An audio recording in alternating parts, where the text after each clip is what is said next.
जय श्री राम, राधे राधे। मैं ईशा, पुत्री स्वर्गीय अशोक कुमार अरोड़ा जी की हरिद्वार उत्तराखंड से, गंगा बिहार कॉलोनी निकट उर्मी होटल निकट लज्जाराम आश्रम निकट शांति कुंज पुपतवाला हरिद्वार उत्तराखंड से आप सब लोग मेरी वीडियो देख रहे हैं। इसके लिए दिल से सभी को धन्यवाद। और जो मेरे नए व्यूअर्स जुड़े हैं उनको मैं कहना चाहूंगी, अगर आपको मेरी जिंदगी का सच सुनना है, इंटरेस्टेड है, तो वो मुझे FB पर और YouTube पर जाकर के फॉलो करे और मेरी जिंदगी का सच सुने। हो सकता है कि वो मेरी जिंदगी का सच है, आपको इंटरेस्ट ना हो, लेकिन उससे कुछ ना कुछ आपको जानकारी जरूर प्राप्त होगी जो आपके भविष्य को उज्जवल बना देगी, ताकि आप ऐसे लोगों से सतर्क रहें। आप लोगों ने मेरी लास्ट वीडियो देखी होगी, अरोड़ा फैमिलीज का सच। थोड़ा आज मेरी आवाज ठंड की वजह से दिक्कत है, तो आई होप कि आप इसे इग्नोर करेंगे और मुझे मन से सुनेंगे। आपने मेरी लास्ट वीडियो देखी होगी, मेरा क्या कसूर मेरी जिंदगी का सच, पार्ट 101, जिसमें मैंने ये बताया था कि मेरे पिताजी की अरोड़ा प्रोविजन दुकान छीन ली गई थी धोखाधड़ी से।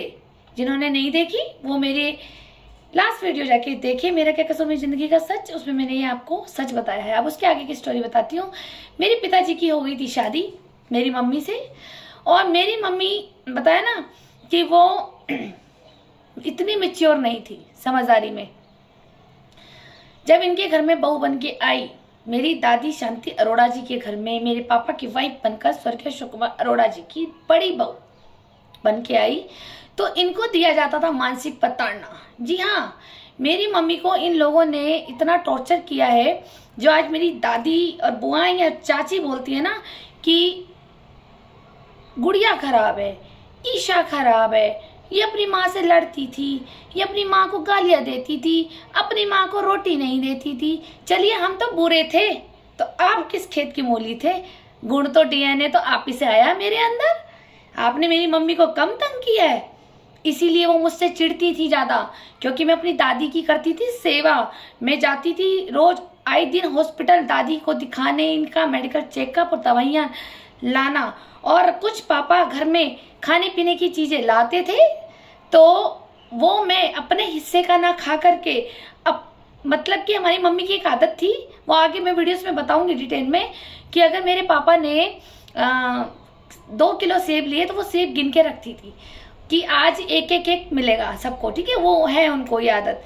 तो उन्होंने वो जो एक काउंट सेव करती थी, उसको मैं नहीं खाती थी, वो मैं अपने हिस्से का निकाल के चुपके से दादी को दी आती थी कि लो ये खा लो, ठीक है, जाओ ये मेरे पापा ने दिया है, खा लो। मैंने ये नहीं कहा कि मेरे हिस्से का है।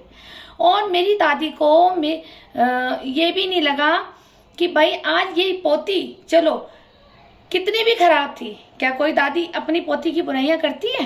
क्या कोई बुआ मासियां करती हैं? आप मुझे बताएं कि आप लोग भी इन्हीं की तरह है? तो जो मैं चुपके से ले जाती थी, उसे चोरी कह सकते हैं, लेकिन मैं अपनी दादी को देती थी कि चलो खा लेंगी, बुजुर्ग हैं, इनको मेडिसिन भी खानी होती हैं, इनके पास ना चाचा देते हैं ना दादाजी हैं सर पे, तो बेचारी जाएगी कहाँ।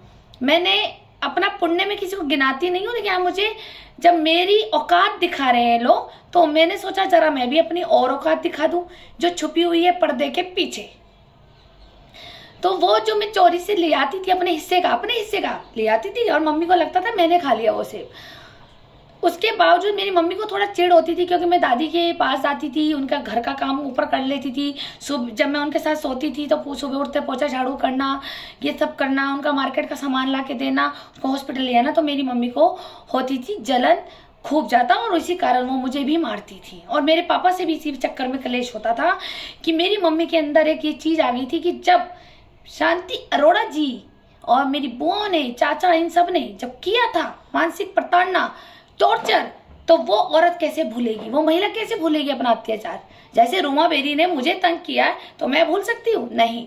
लेकिन मेरी मम्मी को बहुत तंग किया, उन्होंने मुझे बताई थी कुछ बातें, वो बताती रहती थी कि तेरी दादी ऐसे करती थी, मेरी दादी ऐसे करती थी, लेकिन मुझे बिलीव नहीं होता था। क्यों? क्योंकि जो माँ अपनी बेटी को बोल रही है कि वो धंधा कर रही है, तो मुझे बिलीव नहीं होता था।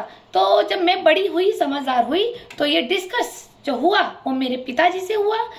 मेरी कुछ फैमिलीज में हुआ, आस पड़ोस में हुआ, फिर मेरी नानी जब जिंदा थी उन्होंने भी बताया, और मेरी मम्मी जब शादी करके आई तो मैं मम्मी के जब पेट में थी, ठीक है, जब मैं मम्मी के पेट में थी तो इनसे लिया जाता था घर का सारा काम, प्रेगनेंसी के वक्त भी।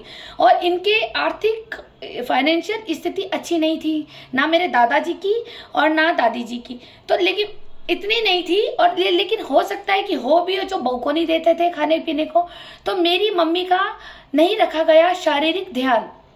एक प्रेगनेंसी के वक्त एक गर्भवती महिला के साथ ये लेते थे घर का काम और ठंडे पानी में कपड़े धोना, ये सब करना था। वहीं से ही दादी के घर में से ही मेरी बड़ी मौसी किरण मल्होत्रा जी, वो वहीं रहती थी, जिनके हनी सनी जी की ताई जी जो मानसरोवर में थी, उनका घर मोहल्ले में ही था। तो जब मेरी मासी ने देखा कि ये प्रेगनेंसी की हालत में भी इतना काम लेते हैं, जिसमें कि शामिल हैं दादी और 4 बुआएं, उसके बावजूद भी मेरी बहन एक प्रेगनेंसी के वक्त इतना घर का काम ले रही है, और गैस उन दिनों में हुआ नहीं करती थी, तो मेरी मम्मी सुबह उठ करके पहले सब खाली पेट चूल्हा जलाती थी। चूल्हा जलाकर उसको वो धुआं जो अंदर लेती थी, उनसे उनको भी हुआ था लंग्स में इन्फेक्शन, जिसके कारण उनकी मृत्यु भी हुई है, क्योंकि उन्हें अस्थमा होके मरी है मेरी मम्मी, ठीक है। वो मेरे पास बेचल की सारी रिपोर्ट्स है, क्योंकि मेरी मम्मी अस्थमा होके मरी है।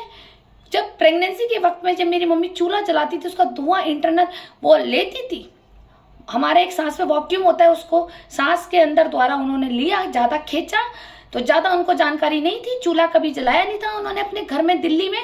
लेकिन जब यहाँ जलाना पड़ा और 4 नंदे साथ में हो और एक सास हो, तो सोचो, उसके बावजूद भी मेरी मम्मी से इतना काम लिया जाता था प्रेगनेंसी के वक्त। वो भी इस घर का काम जब वो करती थी तब उन्हें वो रोटी दी जाती थी 2 टाइम के खाने की। मेरे पापा को कुछ दिन जब बेरोजगार किया, बताया ना लास्ट वीडियो में, बेरोजगार किया तो पापा को कहीं नहीं मिल रहा था काम, तो 2-4 दिन रोटी दी और फिर मच गया बवाल। मेरे दादाजी ने मेरे पापा को घर से कर दिया था बाहर, जहाँ पे वो रहे थे शहनाज ताई जी, जो मुसलमान है, जानते भी हैं कुछ लोगों ने, और मैं आप लोगों को बताती हूँ, जो लोग कहते हैं कि मुसलमान भाई खराब होते हैं, मेरे पापा की असली में मदद उन लोगों ने करी थी। आगे आगे मैं आपको वीडियो में और सच बताऊंगी कि मेरे पापा को तो कर दिया था बेरोजगार करके घर से बाहर। मेरी मम्मी को इस शर्त पे रखा गया था कि वो घर का काम करेगी एज ए नौकरानी, नॉट बहू। जो मेरी मम्मी को जब ये ब्याह कर लाए, शादी करा के लाए, जब कहते हैं बहू की मुंह दिखाई होती है, क्योंकि शादी हुई थी दिल्ली, और जब यहाँ पे इन्होंने करा था फंक्शन, तो मेरी मम्मी को खूब अच्छी शानदार साड़ियों से सजाया गया था, खूब गोल्ड पहनाया गया था, यानी कि उनकी एल्बम है मेरे पास। मम्मी के हाथ में ये सोच लो कि 10 गोल्ड के कड़े इधर होंगे, 10 इधर होंगे, सोने का सेट था, झुमके थे, वो अभी भी फोटो मेरे पास है मम्मी की एल्बम। तो इतना गोल्ड शांति अरोड़ा जी, मेरी दादी जी ने चढ़ाया था, ये दिखा करके कि हमारी बड़ी बहू आई है।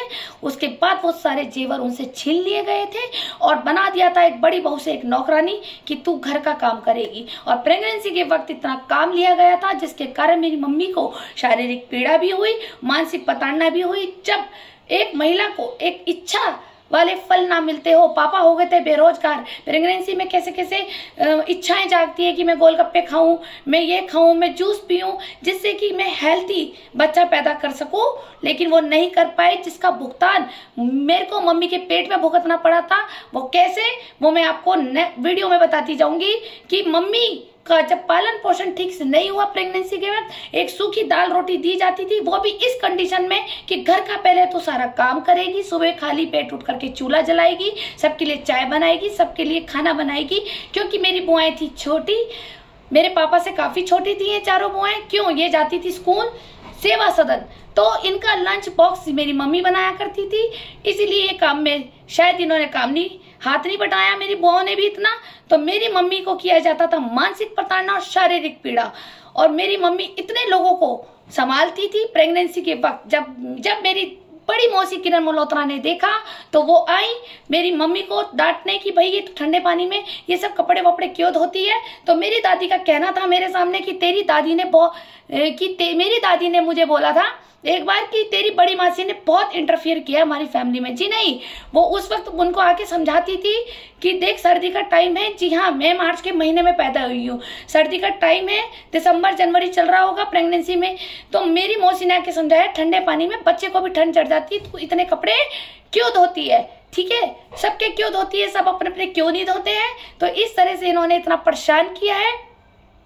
और जब ये हुआ थोड़ा आपस में आर्ग्यूमेंट्स हुए होंगे फैमिली के अंदर, तो मेरी दादी ने लगा दी आपत्ति मेरी मौसी के घर में आने की कि दोनों बहनें एक ना हो जाए। अगर इस किरण मल्होत्रा का साथ मिल गया हमारी बहू को तो फिर तो ये दोनों एक हो जाएंगी, इसलिए आने में लगा दी थी आपत्ति कि ये हमारे घर में नहीं आएगी। और ये एलिगेशन लगा दिया कि हमारे घर में आग लगाती है किरण मल्होत्रा।